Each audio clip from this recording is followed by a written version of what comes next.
പാലക്കാടൻ വ്ളോഗിലേക്ക് സ്വാഗതം. നമുക്കിന്ന് മുരിങ്ങയിലയും പരിപ്പും കൂടിയിട്ട് നമുക്ക് കറി വയ്ക്കുന്നത് ഒന്ന് കാണാം. വളരെ ടേസ്റ്റാണ്. ഇതുപോലെ ഉണ്ടാക്കി നോക്കണം.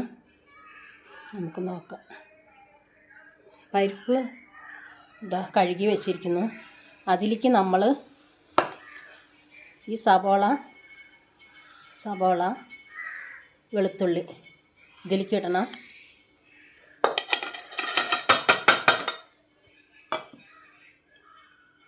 നമുക്കിനി അതിലേക്ക് ഒരു തക്കാളി കഴുകിയിട്ട് മുറിച്ച് ഇതിലേക്കിടാം.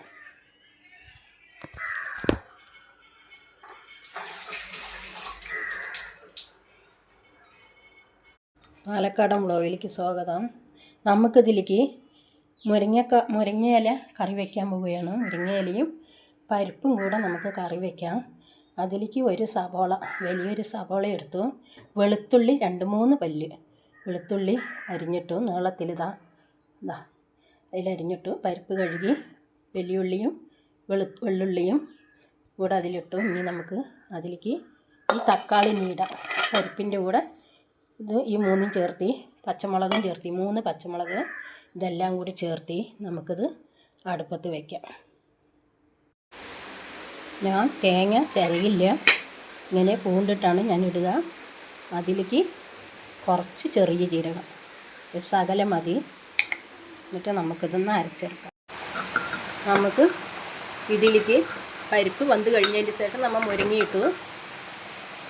മുരിങ്ങയിട്ടതിന് ശേഷം നമുക്കതിലേക്ക് ഉപ്പ് ചേർക്കാം,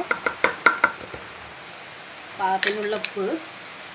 പിന്നെ നമുക്കതിലേക്ക് മഞ്ഞൾപ്പൊടി ചേർക്കാം.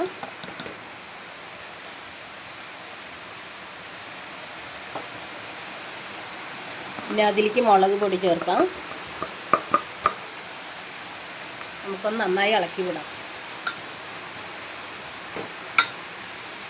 ഇവിടെ നല്ല മഴയാണ്. നമുക്ക് നന്നായി ഒന്ന് ഇളക്കി വിടാം.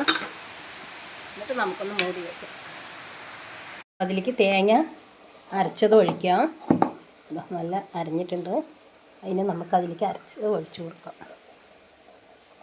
കണ്ടില്ലേ, ഇങ്ങനെ വേണം.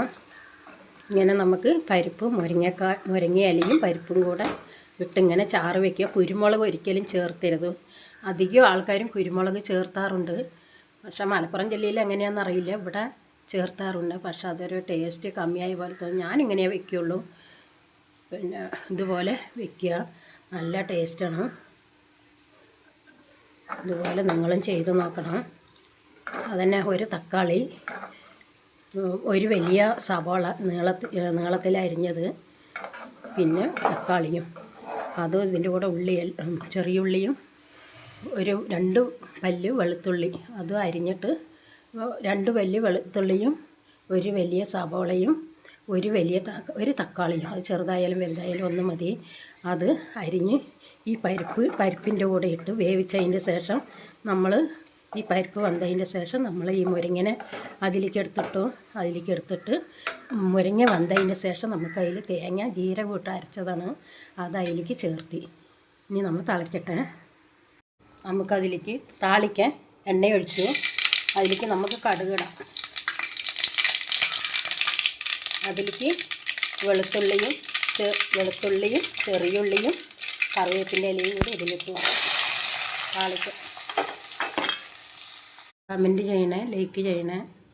എൻ്റെ വീഡിയോ മുഴുവനും കാണണം നിങ്ങൾ. ഇതെല്ലാം കഴിഞ്ഞ് ഞാൻ ഇത് ഓഫാക്കി വെച്ച് ഓഫാക്കി വെച്ച് ഇനി നമുക്ക് ഇത് മൂടി വെച്ച് എൻ്റെ വീഡിയോ മുഴുവനും കാണണം നിങ്ങൾ. ലൈക്ക് ചെയ്യാനും കമൻറ്റ് ചെയ്യാനും മറക്കരുത്. കുരുമുളക് എന്തായാലും ചേർത്തരുത്. ഇതിൽ കുരുമുളക് ഇട്ടാൽ നന്നാവില്ല. മല്ലിപ്പൊടിയും ചേർത്തരുത്. അങ്ങനെയായിരിക്കണം കറി വയ്ക്കേണ്ടത്. ഇതിന് ഉണക്ക മാന്തൾ വെള്ളത്തിലിട്ട് ഇതിന് നല്ലൊരു ടേസ്റ്റാണ്. അത് പൊരിച്ചെടുത്താൽ ഇതുപോലെ നിങ്ങൾ ചെയ്ത് നോക്കി.